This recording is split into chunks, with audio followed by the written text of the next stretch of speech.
Hello everyone, welcome back to our channel. तो जैसे कि आप सभी लोग जान रहे हैं कि टाटा पंच पूरी तरह से रिवील हो चुकी है। उसमें आपको हर चीज़ पता चल चुकी है बजाय उसकी प्राइसेस के। टाटा वालों ने टाटा पंच को लॉन्च तो कर दिया, लेकिन शायद वो ये नहीं देख पाए कि टाटा अल्ट्रोज और टाटा पंच दोनों एक दूसरे के कॉम्पिटिटर हो सकती हैं। वैसे टाटा वालों ने पंच को किसी और मकसद से निकाला था, लेकिन टाटा के अंदर ही इतनी सारी कॉम्पिटिशन है पंच के लिए कि आखिर पंच को लेंगे या फिर अल्ट्रोज को लेंगे। कस्टमर्स इसमें कन्फ्यूज होने वाले हैं। तो ये मैं क्यों कह रहा हूँ, ये आपको इस वर्सेस वीडियो के बाद से पता चल जाएगा। तो चलिए फिर शुरू करते हैं दोनों की डायमेंशन से। तो सबसे पहले आप अल्ट्रोज की डायमेंशन देखें तो लेंथ में 3990 mm की अल्ट्रोज की डायमेंशन निकल के आती है, जबकि पंच की लेंथ निकल के आती है 3827 mm की, जो कि 163 mm कम है अल्ट्रोज के मुकाबले। इसकी विथ देखें अल्ट्रोज की तो 1755 mm की है और पंच की विथ है 1742 mm की, जो कि 13 mm कम है अल्ट्रोज के मुकाबले। अल्ट्रोज की हाइट है 1523 mm और पंच की हाइट है 1615 mm, जो कि 92 mm ज़्यादा है अल्ट्रोज के मुकाबले। लेंथ और विड्थ को तो आप समझ ही गए होंगे, और हाइट इससे ज़्यादा है क्योंकि पंच एक एसयूवी है जबकि अल्ट्रोज एक प्रीमियम हैचबैक कार है। लेकिन व्हील बेस में 2445 mm की व्हील बेस है अल्ट्रोज की, जबकि पंच की व्हील बेस है 2501 mm की, जो कि 56 mm ज़्यादा है अल्ट्रोज के मुकाबले। और अगर आप देखें टायर साइज़ की तो 185/60 R16 के डायमंड कट एलॉय व्हील्स आपको मिलते हैं अल्ट्रोज में, जबकि पंच में आपको 195/60 R16 इंचेस के dual tone diamond cut alloy wheels मिलते हैं।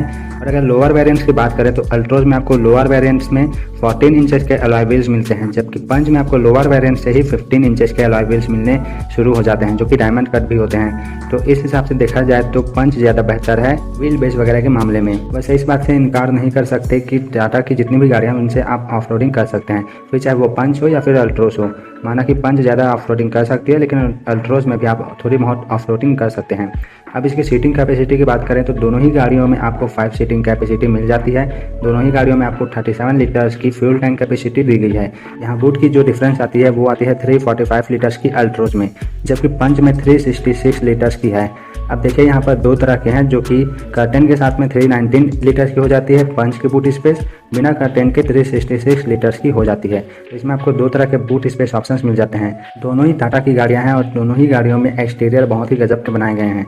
पंच की एक्सटीरियर और अल्ट्रोज की एक्सटीरियर अपने आप में ही बहुत ही खूबसूरत है। तो एक्सटीरियर को हम कंपेयर नहीं कर सकते क्योंकि एक हैचबैक है तो एक माइक्रो एसयूवी है, इनको हम कंपेयर बिल्कुल नहीं कर सकते। लेकिन दोनों में ही आपको टॉप मॉडल में डीआरएल मिल जाती है, लेकिन इसमें आपको हैलोजन बल्ब ही मिलेंगे, कोई एलईडी लाइट्स इसमें अवेलेबल नहीं करवाई गई है दोनों ही गाड़ियों में।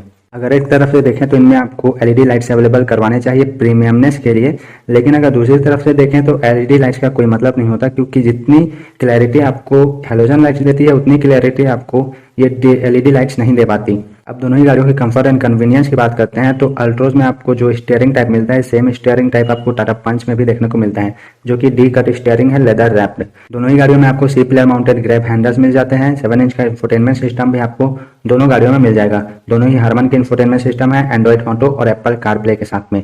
दोनों ही गाड़ियों की जो डोर्स हैं उसको आप 90 डिग्री तक ओपन कर सकते हैं, जिससे कि ओल्ड एज्ड लोग भी आसानी से बैठ सकते हैं इनमें। साथ में अगर आप नीचे के फ्लोर की बात करें, रियर के फ्लोर की, तो दोनों के ही बराबर हैं। अब थोड़ी उन फीचर की बात कर लेते हैं जो कि आपको अल्ट्रोज में तो मिल जाते हैं लेकिन टाटा पंच में नहीं मिलते, जैसे कि mood lighting, sun glass holder, umbrella holder. ये मैंने जो 3 चीजें बताई, जो फीचर बताएं, वो आपको टाटा पंच में नहीं मिल पाती। खैर इन फीचर का ज्यादा मतलब है भी नहीं। दोनों ही गाड़ियों की सेफ्टी की बात करें तो दोनों गाड़ियां आपको अल्फा आर्किटेक्चर प्लेटफॉर्म में बनी हुई मिलेंगी। इसमें आपको डुअल एयरबैग्स मिल जाएंगे, एबीएस प्लस ईबीडी आपको स्टैंडर्ड दोनों ही गाड़ियों में मिल जाएंगे। इससे आपको अपर की गाड़ियों में मिलती हैं। साथ ही यहाँ पंच में आपको एक और सिस्टम मिलता है, एक और सेफ्टी सिस्टम मिलता है, जो कि है स्वाई कंट्रोल। ये एक एक्स्ट्रा सेफ्टी सिस्टम है टाटा पंच में, जो कि आपको अल्ट्रोज में नहीं मिल पाती। दोनों ही गाड़ियों में आपको रिवर्स कैमरा और रिवर्स पार्किंग सेंसर्स मिल जाती है, auto headlamp, rain sensing wiper, front fog lamp with cornering function, ये सभी आपको दोनों ही गाड़ियों में मिल जाती है। ऑटो डिमिंग IRVM का आपको अल्ट्रोज में फंक्शन मिल जाएगा, लेकिन अभी तक ये पंच में कंफर्म नहीं है कि इसमें आपको ऑटो डिमिंग IRVM मिलती है कि नहीं। अब बात करते हैं दोनों में मिलने वाले इंजन की। तो आप सभी जानते हैं कि सेम इंजन जो अल्ट्रोज में यूज की गई है वही पंच में भी यूज की गई है, लेकिन पंच की इंजन ज्यादा पावरफुल है। टाटा अल्ट्रोज में आपको 1.2 लीटर का रिवर्ट्रॉक पेट्रोल इंजन मिलेगा, 1.5 लीटर डीजल इंजन और 1 लीटर का आपको आई टर्बो का इसमें ऑप्शन मिल जाता है, जो कि 5 speed manual 5 speed AMT transmission के साथ आती है। पंच में आपको 1.2 लीटर का रिवर्ट्रॉक बट ये डायना प्रो टेक्नोलॉजी के साथ में आती है, 5 स्पीड मैनुअल और 5 स्पीड AMT ट्रांसमिशन के साथ में। दोनों ही गाड़ियों की लुक्स की बात करें तो दोनों ही अपने आप में बहुत ही दमदार लुक्स के साथ में आती है। दोनों के परफॉर्मेंस भी एक दूसरे से ज़बरदस्त हैं। दोनों गाड़ियों की सेल्स की बात करें तो अभी तक तो टाटा पंच आई भी नहीं है, लेकिन ये आने के बाद से टाटा अल्ट्रोज को भी पीछे छोड़ सकती है, क्योंकि टाटा पंच में ऐसे फीचर्स हैं जो कि आपको टाटा अल्ट्रोज में नहीं मिल जाते, लेकिन बहुत सारे ऐसे फीचर्स भी हैं जो आपको टाटा अल्ट्रोज की तरह ही मिलते हैं। तो लोग टाटा पंच को लेना ज़्यादा प्रेफर करेंगे। इसमें आपको मैं एक और प्लस पॉइंट बता देता हूँ जो कि आपको टाटा पंच में मिलती है लेकिन टाटा अल्ट्रोज में नहीं मिल पाती। इसमें आपको ट्रैक्शन प्रो मिलता है टाटा पंच में, जो अल्ट्रोज में नहीं दी गई है। दोनों में ही आपको इको सिटी के ड्राइव मोड्स मिल जाते हैं और साथ ही साथ दोनों ही गाड़ियों में आपको आइडल स्टार्ट स्टॉप इंजन का ऑप्शन मिल जाता है, जिससे कि फ्यूल की एफिशिएंसी ज़्यादा बढ़ती है। अब दोनों गाड़ियों की प्राइस की बात कर लेते हैं, तो जहां पर अल्ट्रोज आपको 5.85 लाख से चालू होकर मिलती है 9 लाख तक की, और वो 9 लाख तक इसलिए जाती है क्योंकि इसमें आपको डार्क एडिशन भी मिलती है। तो अगर डार्क एडिशन को छोड़ दिया जाए तो ये भी 8 लाख तक मिलती है, 5.8 से 8 लाख तक की।